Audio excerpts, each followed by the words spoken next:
अस्सलामु अलैकुम रहमतुल्लाहि व बरकातुहू। डियर स्टूडेंट्स, कैसे हैं आप सब। उम्मीद करते हैं कि आप सब अच्छे से होंगे। आज हम पढ़ेंगे क्लास 10 हिस्ट्री चैप्टर का जो नाम है the making of global world. इसी को कंटिन्यू करेंगे। इससे पहले वाले वीडियो में मैंने आपको बताया था कि ब्रेटन वुड्स डिवीजन या ब्रेटन वुड्स इंस्टीट्यूशंस क्या होता है। ठीक है, तो हमने बात किया था 1944 की, जहां पर हमने आईएमएफ इंटरनेशनल मॉनेटरी फंड और डब्ल्यूबी वर्ल्ड बैंक की बात किया था, जो कि दोनों 1944 में इस्टेब्लिश किया गया न्यू हैम्पशायर यूएसए में। आज हम बात करेंगे यहाँ पर आईएमएफ और वर्ल्ड बैंक के बारे में और भी डिटेल में बात करेंगे कि किस तरीके से इन्होंने काम करना शुरू किया। IMF world bank referred to as Bretton Woods institution. IMF और वर्ल्ड बैंक को ब्रेटन वुड्स इंस्टीट्यूशंस कहते हैं क्योंकि ये ब्रेटन वुड में इन दोनों को एस्टेब्लिश किया अमेरिका के, तो इसीलिए इन दोनों का नाम ब्रेटन वुड्स इंस्टीट्यूशन कहते हैं। IMF and world bank began operating from 1947। ये जो IMF और वर्ल्ड बैंक है दोनों जो है ऑपरेट यानी कि शुरू हुआ, दोनों जो है कंटिन्यू हुआ, इन दोनों ने काम करना स्टार्ट किया दोनों ऑर्गेनाइजेशंस ने 1947 से। Decision making control by western industrial power, US had veto right over की डिसीजन। जो डिसीजन मेकिंग का जो मतलब मेन कंट्रोल था आईएमएफ और वर्ल्ड बैंक का, वो वेस्टर्न कंट्रीज़ का था। वेस्टर्न कंट्रीज़ में से तकरीबन मतलब जो सबसे ज़्यादा पावरफुल कंट्री हैं वो यूएस हैं। यूएस जो है वो आईएमएफ और वर्ल्ड बैंक के ऊपर अपना ज़्यादा हुकूमत चलाने में कामयाब रहा। यूएस को जो है वीटो राइट हैं ओवर की डिसीजन, किसके ऊपर, आईएमएफ और वर्ल्ड बैंक के ऊपर। इसके बाद कहते हैं Bretton Woods system was based on fixed exchange rate of currency. Bretton Woods जो मतलब इंस्टीट्यूशंस हैं वो फिक्स्ड रेट ऑफ करेंसी हैं, मतलब fixed exchange rate of currency हैं। यहाँ पर करेंसी जो भी एक्सचेंज होता है, जो भी करेंसी का रेट होगा वो फिक्स होगा। The dollar was made standard at fixed price 35 ounce of gold. ठीक है, तो जो डॉलर है अमेरिकन करेंसी वो फिक्स किया गया है। एक अमेरिकन डॉलर जो है वो 35 आउंस ऑफ गोल्ड का बराबर है। एक अमेरिकी डॉलर जो है वो 35 आउंस ऑफ गोल्ड से बराबर हैं। Other currencies were link to dollar at fixed rates. बाकी जो करेंसीज हैं वो आईएमएफ और वर्ल्ड बैंक जो है वो डॉलर के हिसाब से उनको बताया जाएगा। ठीक है, तो जो अमेरिकी डॉलर हैं वो आईएमएफ और वर्ल्ड बैंक में क्या करता है, रजिस्टर्ड हैं। उनके हिसाब से ही दुनिया में जो मतलब मार्केटिंग है वो डॉलर के हिसाब से गिना जाएगा। The early post war years means जंग के मतलब पोस्ट वार मीन्स जब सेकंड वर्ल्ड वार ख़त्म हुआ तो उसके बाद क्या हुआ, जो ही जंग ख़त्म हुआ उसके बाद क्या कंडीशन था दुनिया का। The Bretton Woods system started in an era of unprecedented economic growth in western industrial nation and in Japan. Bretton Woods system जो है वो स्टार्ट किया गया है जिस टाइम पर economic growth western industrial Nations और जापान में अनप्रेसिडेंटेड था। मीन्स मतलब उतना ज़्यादा जो है वो असरअंदाज नहीं था। Between 1950 and 1970, world trade grew at annually at 8%. Income grew at nearly 5% in the most industrialist country. अगर हम 1950 और 1970 की बात करेंगे, दुनिया का ट्रेड जो है वो 8% पे पहुंच गया और जो इनकम का जो रेट है वो नियरली 5% पे पहुंच गया बहुत सारे इंडस्ट्रियल कंट्रीज़ में, मतलब बहुत सारे एडवांस्ड यानी डेवलप्ड कंट्रीज़ में। Thus it shows the stable nature of economic growth during this period. इसलिए हमें यहाँ पर देखने को मिलता है कि इस समय जो मतलब आईएमएफ और वर्ल्ड बैंक जिस टाइम पर बना उस टाइम पर क्या था, उस टाइम पर दुनिया का जो इकोनॉमिक ग्रोथ था वो काफ़ी ज़्यादा इम्प्रूवमेंट हुआ।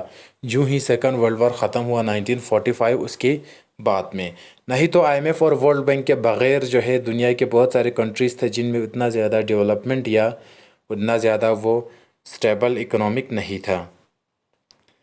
डीकॉलोनाइजेशन एंड इंडिपेंडेंस।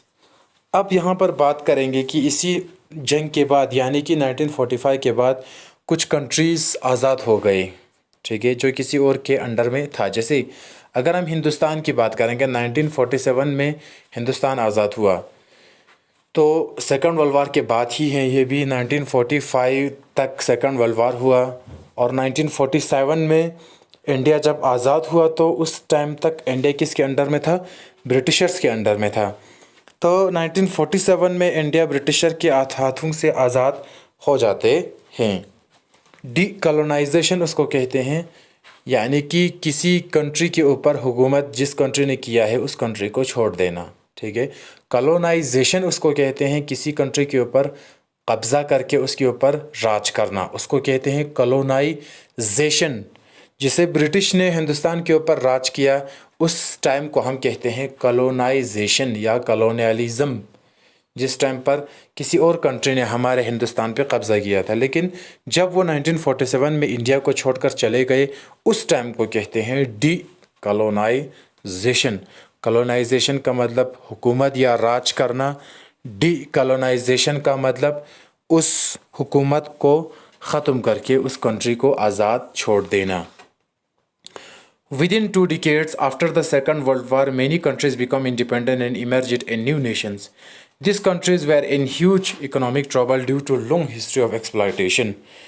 अगर हम बात करेंगे सेकंड वर्ल्ड वार के बाद 2 डिकेड्स की, 1945 में सेकंड वर्ल्ड वार ख़त्म हुआ, फिर इसके बाद 1955 और 1965, यहाँ पर 10 साल वाला 2 आता है, टोटल 20 साल, इसको हम कहते हैं 2 decades.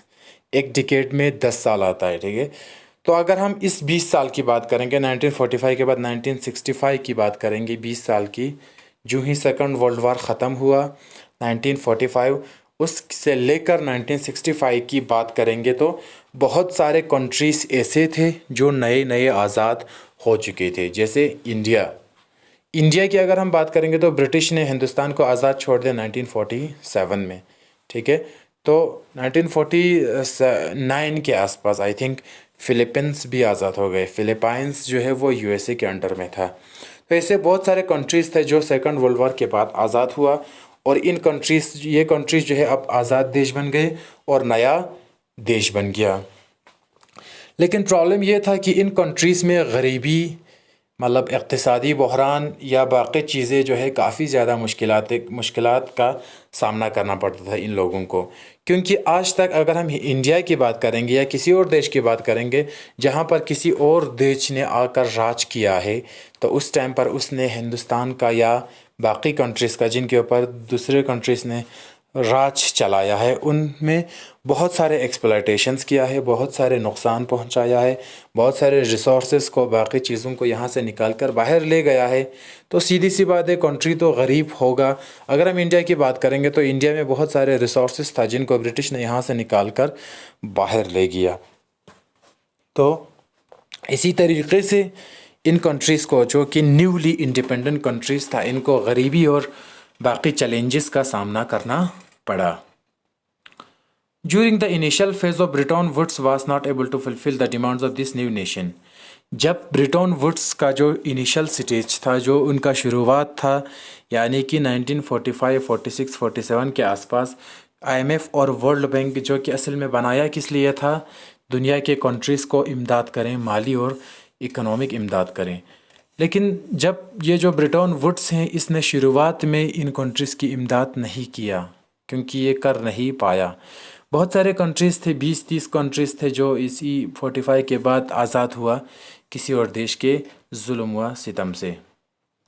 On the other hand, Europe and Japan quickly rebuild their economy and grew independent from IMF and world bank. अगर हम उस साइड की बात करेंगे तो पूरा यूरोपियन कॉन्टिनेंट और जापान की अगर हम बात करेंगे तो ये दोनों जो है जंग के बाद, यानी कि यूरोप और जापान जो है सेकंड वर्ल्ड वार में मेन पार्टिसिपेंट्स था। इन्होंने ज़्यादा सेकंड वर्ल्ड वार में अपना रोल प्ले किया, जिसकी वजह से दूसरी जंग अज़ीम का नुकसान भी इन कंट्रीज़ को ज़्यादा पहुंचा। अगर हम यूरोप और जापान की बात करेंगे तो यूरोपीय सारे कंट्रीज़ और जापान की अगर हम बात करेंगे तो ये कंट्रीज़ जो है बिना आईएमएफ और वर्ल्ड बैंक की लोन और बाकी इकोनॉमिकल मदद की बग़ैर अपने आप जो है वो काफ़ी इम्प्रूवमेंट होने लगे। मतलब इन्होंने आईएमएफ और वर्ल्ड बैंक से किसी भी टाइप का ज़्यादा या कुछ ख़ास मदद लिया ही नहीं, ये ख़ुद रिकवर हो गया। इन्होंने अपने इक़्तिसादी हालात को सुधार लिया। किसने? जापान और यूरोपियन कंट्रीज़ ने। इसके बाद this institutions were under the control of colonial powers, hence most of new nation had the risk of being exploitation again. अब यहाँ पे प्रॉब्लम क्या था? अगर हम पुराने नेशंस की बात करेंगे, अगर इंडिया की बात करेंगे तो इंडिया के ऊपर ब्रिटिश का राज था, ठीक है। तो इंडिया तो आज़ाद हुआ 1947 में, लेकिन ये जो ऑर्गेनाइजेशंस था आईएमएफ और वर्ल्ड बैंक, असल में इनका मकसद ये था कि जो न्यू नेशंस हैं या जो डेवलपिंग कंट्रीज़ हैं या जो बाकी कंट्रीज़ हैं उनकी मदद करना। लेकिन ये जो ऑर्गेनाइजेशंस हैं आईएमएफ और वर्ल्ड बैंक, ये दोनों ऑर्गेनाइजेशंस इन्हीं कॉलोनियल हुकूमत के साथ मिलकर काम करते थे। ब्रिटिश और अमेरिका के चमचे थे। कौन? आईएमएफ और वर्ल्ड बैंक। आईएमएफ और वर्ल्ड बैंक काम करते थे, हरकत करते थे, मूवमेंट करते थे according to the direction of US and Britain, ठीक है। तो न्यू नेशंस को ये डर लगा, इंडिया जैसे कंट्रीज़ को, साउथ अफ्रीका जैसे कंट्रीज़ को, कि आज तक हमारे ऊपर जुल्म हुआ है, कहीं फिर से इन्हीं आईएमएफ और वर्ल्ड बैंक की वजह से हम फिर से इनके जुल्म में न जाए। क्योंकि ये जो आईएमएफ और वर्ल्ड बैंक है वो ज़ाहिरी तौर पर तो हमारी मदद के लिए बनाया है, लेकिन अंदरूनी तौर पर आईएमएफ और वर्ल्ड बैंक रिच कंट्रीज़ से मिले हुए हैं, जो कि दूसरे छोटे मोटे कंट्रीज़ को एक्सप्लॉइट करता है। बहुत सारे न्यू नेशंस को ये रिस्क था, मतलब लग रहा था कि कहीं हम फिर से इनकी ग़ुलामी में न चला जाए। These countries themselves into group call it G77 and demands of this group are। अब इन कंट्रीज़ ने क्या किया? जो नया आज़ाद हुआ था 1945 के बाद में, जैसे इंडिया है, जैसे फ़िलिपाइंस है, जैसे बहुत सारे कंट्रीज़ हैं, साउथ अफ्रीका है, ठीक है। तो इन कंट्रीज़ ने क्या किया? अपना एक ग्रुप बना लिया। ये सारे कंट्रीज़ जो है न्यूली इंडिपेंडेंट कंट्रीज़ थे। इनके ऊपर आज से पहले किसी और लोगों का राज था, किसी बाहरी कंट्रीज़ का राज था। इनकी ऑर्गेनाइजेशन का नाम जो था वो G77 means group of 77। G77 का मेंबर वो सारे कंट्रीज़ था जो न्यूली इंडिपेंडेंट नेशंस थे, न्यूली डिकोलोनाइज्ड नेशंस थे, जो नए नए इंडिया की तरह किसी और के जुल्म से आज़ाद हुए थे। इन्होंने G77 इसलिए बनाया क्योंकि इनको लगा कि दुनिया में इक़्तिसादी हालात हमारे ख़िलाफ़ हैं, सब कुछ हमारे ख़िलाफ़ हैं, हम गरीब ही रहेंगे, वो अमीर होते जाएंगे। तो हमारे कुछ जेन्युइन डिमांड्स हैं, हम 77 कंट्रीज़ के जेन्युइन डिमांड्स हैं और हम अपनी डिमांड्स को इनके सामने रखेंगे। पहला इनका डिमांड ये था कि new international economic order, they wanted control of their natural resource. इन जो G77 कंट्रीज़ हैं, यानी कि जो डेवलपिंग नेशंस हैं, यानी न्यूली इंडिपेंडेंट नेशंस, या जो आज तक किसी और के जुल्म में था, जो नए नए आज़ाद हुए थे, ये सारे 77 कंट्रीज़ वही हैं, डेवलपिंग कंट्रीज़। इनका डिमांड ये था कि दुनिया का जो इकोनॉमिक ऑर्डर है उसको फिर से रीस्ट्रक्चर किया जाए, क्योंकि जो पहले वाला दुनिया का इकोनॉमिक ऑर्डर है वो उसके हिसाब से आईएमएफ और वर्ल्ड बैंक का सारा फ़ायदा रिच कंट्रीज़ को जाता है। तो ये सिस्टम जो है हमें नहीं चलेगा, इस सिस्टम को बनाने की ज़रूरत है, इस सिस्टम में फिर से सुधार लाने की ज़रूरत है।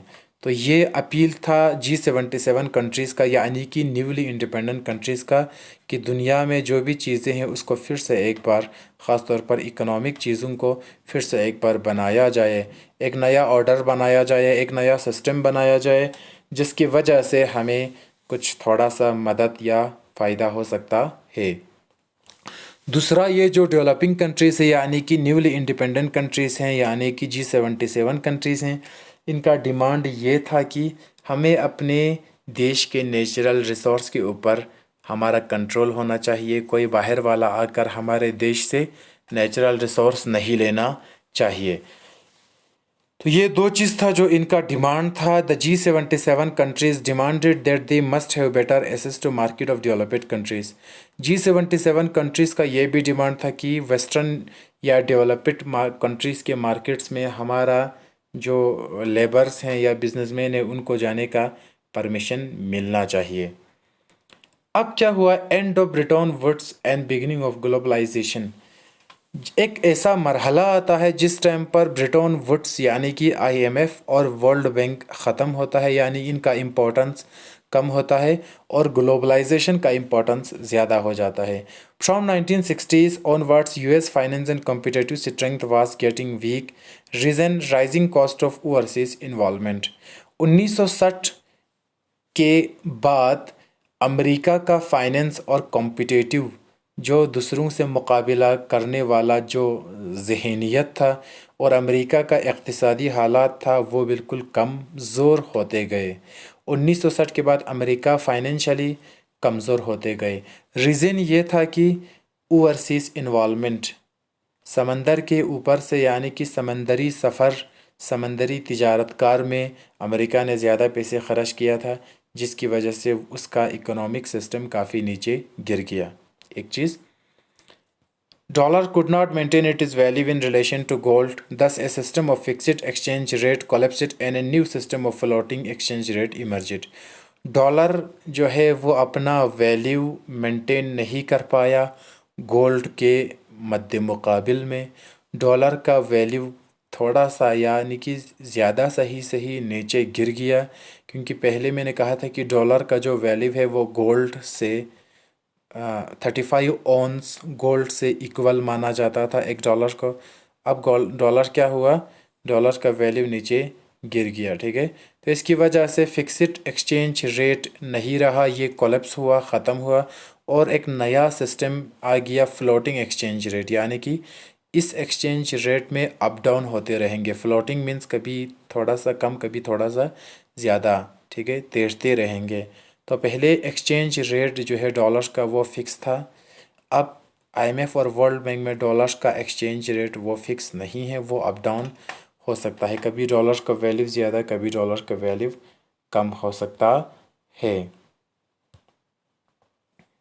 तो आज हम यहीं पे रखते हैं। इसके बाद हम देखेंगे फ्रॉम मिड 1970s के बाद क्या हुआ वो हम नेक्स्ट वीडियो में देखेंगे। Thank you so much for watching this video.